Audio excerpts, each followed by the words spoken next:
Why Alexander Proud says London isn't what it used to be. Meta. Speaking about the past, present and future, Alexander Proud describes why he thinks London has lost its touch. Imagine being 21 again. When I left university and went looking for excitement, culture, nightlife, and beautiful young things, I chose London. Alexander Proud says that back then he couldn't imagine living anywhere else. But if he were 21 again today, Alexander Proud says that he's not sure he would choose London now. London in 2021 offers crippling rents even if you're commuting in from the edges of Hertfordshire or Surrey, says Alexander Proud. It means £200 a head in mediocre restaurants and the sure knowledge that your favourite nightclub will be turned into a block of luxury flats with a Tesco Metro at the bottom. It no longer feels like anything could happen in London. In fact, it feels like the kind of place young, cool people might want to leave for the coast or, post-COVID-19, to work remotely from the Med, where you might actually be able to afford a flat that probably costs less than a room in London. The property crisis. Alexander Proud notes that many friends have moved to places like Margate, or Hastings. Places where poverty is still visible at the edges, and there are still Victorian 3-story buildings at affordable prices, for a Londoner at least. Where funky little independents alternate with record shops cum cocktail bars and genuinely cool, artistic local initiatives are taking over street corners and abandoned warehouses. Walking around Margate, Alexander Proud says that a Londoner can feel nostalgia for the decaying Regency terraces of Camden in the 90s.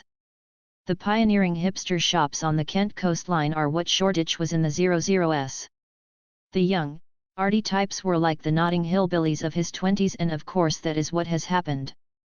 Half of Notting Hill and Shoreditch is down by the sea buying a detached house with a garden and off-street parking with the money that they made selling their tiny studio flat in Dalston.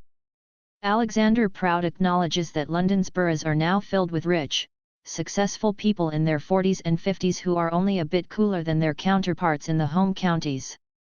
Living in the capital, says Alexander Proud, you tend to work with the tacit, unexamined assumption that you're at the center of the cool universe.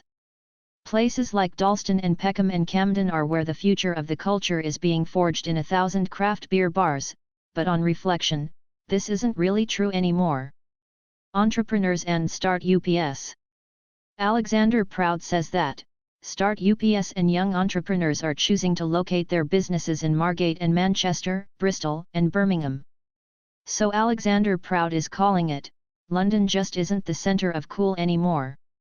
It is a logical progression from overinflated property prices, and the monstrous growth of chain stores and chain restaurants. Young, cool people can't afford to live in London anymore. It's a city for aspiring bankers and lawyers, and even they can't live where they used to. Alexander Proud notes that he is not anti-gentrification.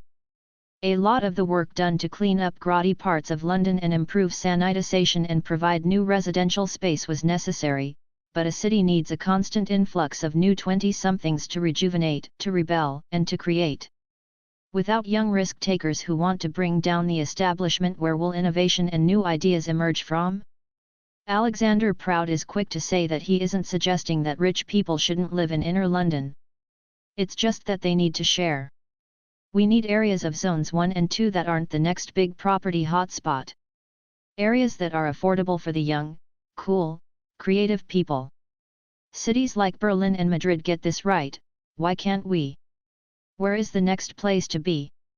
Towns like Margate and cities like Bristol are renowned for their local restaurants run by local people. It's exciting to eat out, to discover something genuinely original and innovative.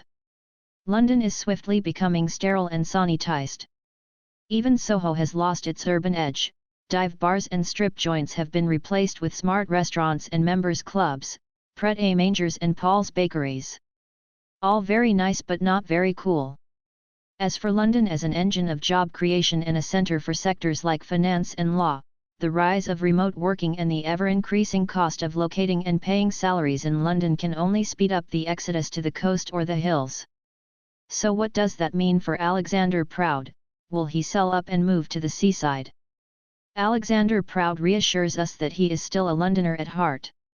My businesses are here, and I still love walking to work, along the Thames, around London's parks and through all the hundreds of years of layered history. Maybe I'm getting old and London is my familiar pair of slippers, but I'm not willing to give up on her yet. London has seen too many seismic shifts, outlasted all the fashions and trends, withstood all the revolutions and riots so far. I have faith that she can still come full circle. Perhaps the post-COVID world will provide more of an opportunity for new businesses to find a foothold on the high street and for new owners or renters to pick up affordable apartments closer to the centre. That might be one positive outcome from the appalling crisis of the past 18 months, and anyway, as they say, bored of London, bored of life. I'm not bored yet.